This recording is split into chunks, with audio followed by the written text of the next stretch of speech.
প্রচণ্ড গরম, এর ভিতরে নিয়ে নিলাম গামছা, কারণ জানেনই তো এই প্রচণ্ড গরমের ভিতরে বাড়ির বসে থেকে বোর হয়ে গেছি। তো চলে যাব আজকে একটু আনন্দ ফুর্তি উল্লাস করতে, চলে যাব আমরা নদীতে। সাথে আমরা নিয়ে নিলাম ভাইনা, সাথে আমার যাবে আর ছোট ভাই। চলে যাব আমরা তিনজনে নদীতে। নদী কিন্তু আমাদের বাড়ির অল্প একটু দূরান্তরেই আমাদের নদী, তবে আমরা সেখানেই চলে যাব নদীতে। দেখতে দেখতে বাড়ির এখান থেকে আমরা রওনা দিয়েই দিলাম, চলছি এখন নদীর উদ্দেশ্যে।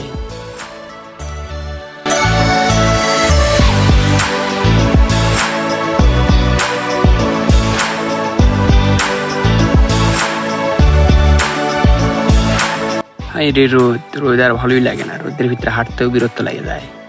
তাই দেখতে দেখতে অনেক দূর রওনা দিলাম আর কি। তো এসে পড়েছে পড়ায়, তো সামনে কিছু বাড়িগুলো পরেই আমরা যাবো।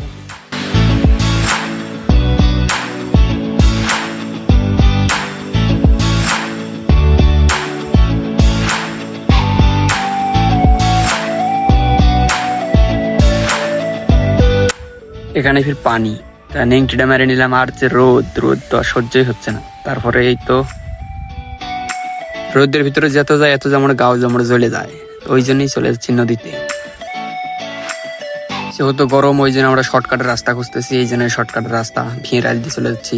এখানে তো পাটের ভিঁ, এই পাটের ভিঁ রাইল দিয়েই চলে যাচ্ছি আমরা নদীতে। দেখতে দেখতে ওরা অনেক দূর আমাকে থুই চলে গেছে। আসলে ওদের কাছে অনেক রাস্তা আগে, আমার কাছে রাস্তার আগে না কেন।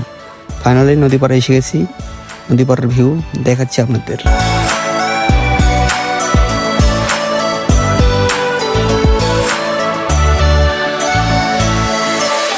এখানে ফির আরেকটা খাল, এখানে খালটা পার হইতে তো অনেক ভয় লাগতেছে, কারণ পানি না কত না কত।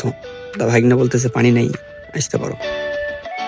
ফাইনালি ওখান থেকে পার হইলাম হয়ে আর কি। যে রোদ তা তো ভালোই লাগতেছে না, এখানে একদম ঠান্ডার ভাব মনে হইতেছিল। এখানেও আসি দেখে অনেক গরম, তা ছটফট করে আর কি পানি দেখে তো আমার কি ভয় লাগতেছে।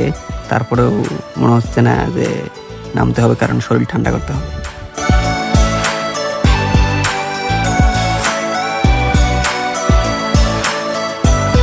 আসার সাথে দেখি যে ওরা দুজন ঝাপাঝাপির জন্য রেডি, ঝাপাঝাপি করতেছে। আমি বললাম ঝাপাঝাপি কর তোরা, আমি ঝাপাঝাপি করবো কিছুক্ষণ পর, তোরা ঝাপাঝাপি কর আগে। ফাইনালি আমিও নদীতে নেমে গেলাম। যাক, পানি নামার পরে শরীরটা অনেক ঠান্ডা হলো। এখানে ফির টাকা শুদ্ধে ভিজিয়ে ফেলাছিলাম, সেই টাকা শুকিয়েতে দিছি। টাকাগুলো দেখলাম শুকিয়েছে কিনা, তো দেখলাম শুকিয়েছে। তো গরম আর ভালো লাগছে না, আবার নদীতে লাফ দিলাম। তো বেশিক্ষণ গোসল টোসল করিনি, এই কারণে যে জ্বর সর্দি লাগতে পারে হঠাৎ করে, এই কারণে অল্প সময় এখান থেকে চলে এসেছি গোসল টোসল করে। আসলে এটা দেখি গামছা এখনো পড়িয়ে আছে, কেউ গাওটাও মিশে নিছে, আমি তো গাওটাও মিশে নিয়েছি।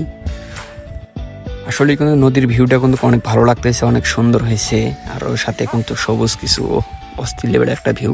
আসলে বিকেল টাইমে আসলে আরো অনেক সুন্দর ভিউ পাওয়া যায়। তো ভিডিওটা কেমন হয়েছে সবাই কমেন্ট বক্সে বলে যাবেন। আর এই চ্যানেলে এই ফার্স্ট ব্লগ সবাই সাবস্ক্রাইব করবেন।